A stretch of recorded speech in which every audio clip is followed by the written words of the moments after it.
प्यारे साथियों, स्वागत है आपका अपने चैनल BSc वाला पर। तो आज हम लेकर आए हैं उत्सर्जन अध्याय से जुड़े 50 अति महत्वपूर्ण प्रश्न। ये प्रश्न न केवल बिहार बोर्ड में बल्कि बिहार पुलिस की परीक्षा के लिए भी उतना ही उपयोगी है।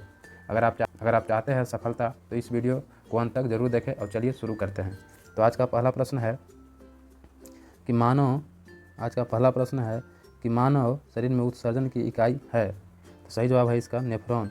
अगला प्रश्न देखेंगे दोस्तों कि वृक्क में रक्त छानने की प्रक्रिया क्या कहलाती है। तो ग्लोमेरुलर निस्यंदन कहलाता है दोस्तों, इसको फिल्ट्रेशन भी बोलते हैं। अगला प्रश्न है यूरिया का निर्माण शरीर के किस अंग में होता है। तो सही जवाब है यकृत। अगला प्रश्न देखेंगे प्रश्न संख्या 4 कि मानव मूत्र की मात्रा और एकाग्रता को नियंत्रण कौन करता है। तो एक हार्मोन है दोस्तों जिसको ADH बोलते हैं, इंग्लिश में एंटी डाईयूरेटिक हार्मोन बोलते हैं। अगला प्रश्न देखेंगे प्रश्न संख्या 5वां कि उत्सर्जन तंत्र के अंग कौन कौन से हैं। तो वृक्क हो गया, मूत्रवाहिनी, मूत्राशय और मूत्र भाग। आपका 3 भाग हो गया, 4 भाग। अगला प्रश्न वृक्क में रक्त छानने की इकाई को क्या कहते हैं। तो नेफ्रॉन कहा जाता है। अगला प्रश्न देखिएगा कि रक्त से उत्सर्जित पदार्थ निस्यंदन होता है, कहाँ होता है। तो बोमेन कैप्सूल में होता है, इसको बोमेन संपुट भी बोलते हैं, संपुट। चलिए दोस्तों अगला प्रश्न देखेंगे कि वृक्क में स्थित सूक्ष्म रक्त वाहिकाओं के गुच्छ को कहते हैं। तो ग्लोमेरुलस कहते हैं। अगला प्रश्न देखेंगे कि मूत्र का pH मान होता है। तो लगभग 6 होता है, या कहीं पे 6.6 भी दे देता है, 6.6 भी दे देता है। तो अगला प्रश्न देखेंगे कि मनुष्य एक दिन में औसतन कितना मूत्र उत्सर्जन करता है। तो एक दिन में लमसम 1 से 1.8 लीटर तक मूत्र उत्सर्जन करता है। अगला प्रश्न देखेंगे कि मनुष्य का एक वृक्क औसतन कितना वजन का होता है। तो 150 ग्राम का होता है दोस्तों। थोड़ा सा मार कर चेंज कर देता हूं। अगला प्रश्न देखेंगे कि ADH हार्मोन किस ग्रंथि से स्रावित होता है। तो पृष्ठ कपाल ग्रंथि से स्रावित होता है। अगला देखेंगे अगला प्रश्न संख्या 13 कि वृक्क में उपस्थित ट्यूल की कुल लंबाई कितनी होती है। तो ये आपका 100 किलोमीटर। तो अगला प्रश्न और लाजवाब है दोस्तों। इसी तरह के प्रश्न के लिए आप चैनल को सब्सक्राइब कर सकते हैं। और देखिए दोस्तों, ये सब प्रश्न बिहार बोर्ड के लिए तो है ही इंपॉर्टेंट, लेकिन साथ ही बिहार पुलिस, ग्रुप डी लेड, इस सब के लिए इसी तरह से इस समय प्रश्न पूछा जाता है। 9th 10th के सब लेवलें हैं दोस्तों। जैसे ग्रुप डी हो गया तो 9th 10th का है, Bihar police 9th 10th syllabus है, और बिहार बोर्ड में मतलब कुछ भी करेगा। तो अगला प्रश्न है ग्लोमेरुलर निस्यंदन दर, जिसको GFR भी बोलते हैं, कितना होता है। तो 125 ml प्रति मिनट होता है दोस्तों। अगला प्रश्न देखेंगे कि अमोनिया का उत्सर्जन किस प्रकार जीव करते हैं। अमोनिया का उत्सर्जन किस प्रकार के जीव करते हैं। तो एमोनोटेलिक जीव करते हैं, एमोनोटेलिक जीव उत्सर्जन करते हैं। प्रश्न संख्या 16 कि यूरिया उत्सर्जन करने वाले प्राणी क्या कहलाते हैं। तो यूरिया वाले यूरोटिलिक कहते हैं। जैसे मनुष्य क्या हो गया, मनुष्य आपका यूरिया उत्सर्जित करता है दोस्तों। अगला प्रश्न देखेंगे कि यूरिक एसिड उत्सर्जन करने वाला प्राणी क्या कहलाते हैं। तो यूरोकोटेलिक कहलाता है। अगला प्रश्न देखेंगे, इस सब जो प्रश्न है सब आपको ग्रुप डी में पूछा हुआ प्रश्न दोस्तों, बिहार पुलिस में भी पूछता है, और बिहार बोर्ड के लिए तो है ही इंपॉर्टेंट। रक्त से यूरिया को निकालने की कृत्रिम विधि क्या कहलाती है। तो डायलिसिस कहलाती है। अगला प्रश्न देखेंगे कि मूत्र की गाढ़ापन बनाने वाला हार्मोन है, तो इसको ADH बोलते हैं, ADH। वृक्क का कार्यात्मक इकाई क्या है। तो वृक्क का कार्यात्मक इकाई नेफ्रॉन को कहा जाता है। अगला प्रश्न गुर्दे की बीमारी के लिए कौन सी जांच की जाती है। क्रिएटिनिन और यूरिया स्तर की जांच की जाती है। अगला प्रश्न देखेंगे कि डायलिसिस का उपयोग किया जाता है। तो वृक्क की विफलता के लिए डायलिसिस का उपयोग किया जाता है। अगला देखिएगा रक्तचाप वृक्क में किस भाग में निस्यंदन का प्रभावित करता है।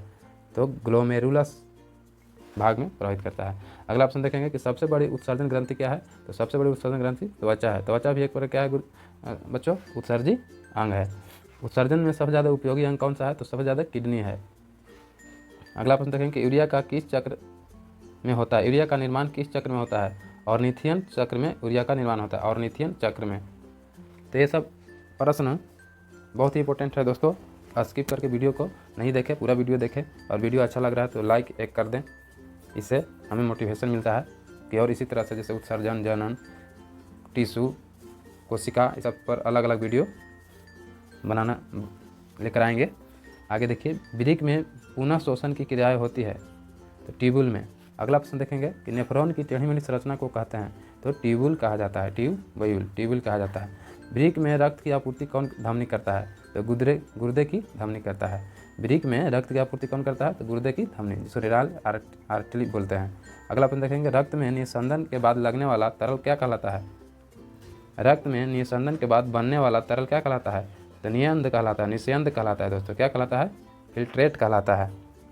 निस्संदन के बाद जो तरल बनेगा उसको फिल्ट्रेट बोलेंगे। अगला देखेंगे, मूत्र का अस्थायी भंडार होता है तो मूत्राशय में। अगला प्रश्न देखेंगे 32 नंबर कि वृक्क किस प्रकार का अंग है तो उत्सर्जन अंग है। अगला प्रश्न देखेंगे दोस्तों प्रश्न संख्या 33 कि मूत्राशय से मूत्र बाहर किसके द्वारा निकलता है तो आपका सही जवाब हो जाएगा मूत्र मार्ग द्वारा। अगला प्रश्न देखेंगे कि एडीजी की कमी से कौन रोग हो जाता है तो एडीएच की कमी से, सॉरी दोस्तों यहाँ पे एडीजे बोल दिया, एडीएच की कमी से कौन सा रोग होता है तो डायबिटीज या इंसिपिड्स हो जाता है। अगला प्रश्न देखेंगे कि मानव में कुल कितने वृक्क होते हैं तो मानव में 2 वृक्क होते हैं।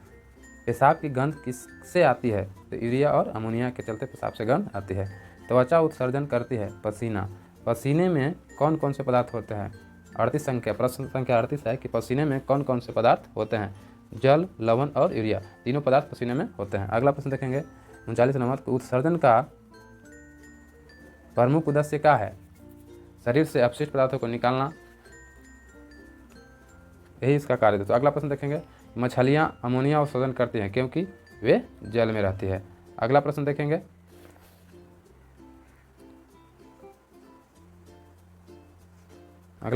दोस्तों कि एडीएच का पूरा नाम क्या है तो एंटी डायूरेटिक हार्मोन। अगला प्रश्न देखेंगे, वृक्क किस आकृति का होता है तो राजमा के समान होता है, यानी सेम के बीचा के समान भी कह सकते हैं, सेम के बीच के आकार के होता है दोस्तों। अगला प्रश्न देखेंगे, यूरिया किसके अपघटन से बनता है तो प्रोटीन के अपघटन से बनता है। ट्यूबुलर रिसॉर्प्शन का अर्थ क्या है, इसको अच्छा से पढ़ेंगे दोस्तों। ट्यूबुलर रिसॉर्प्शन का अर्थ क्या है तो निःसंदित पदार्थ का पुनः अवशोषण करना। मानव में यूरिया अवशोषण किसके द्वारा होता है तो मूत्र के द्वारा होता है। अगला प्रश्न देखेंगे, वृक्क का मुख्य कार्य क्या है तो रक्त में अपशिष्ट पदार्थ को छानना। पसीना निकलना शरीर के क्यों आवश्यक है, तापमान नियंत्रित करने हेतु। पसीने की ग्रंथियाँ कहाँ होती है तो त्वचा में होती है। आज का अगला प्रश्न, नेफ्रॉन में पुनः अवशोषण की क्रिया अधिकतर कहाँ होती है तो पीसीटी नाम है। अगला प्रश्न, रक्त का शुद्धिकरण कृत्रिम रूप से किस विधि में किया जाता है तो डायलिसिस से किया जाता है। तो ये रहे आज के 50 इंपोर्टेंट प्रश्न। तो उम्मीद करता हूँ कि आप लोग को अच्छा लगा होगा। अगर अच्छा लगा तो वीडियो को जरूर लाइक करें और इसी तरह के वीडियो पाने के लिए चैनल को सब्सक्राइब कर दें। जय हिंद दोस्तों, जय बिहार।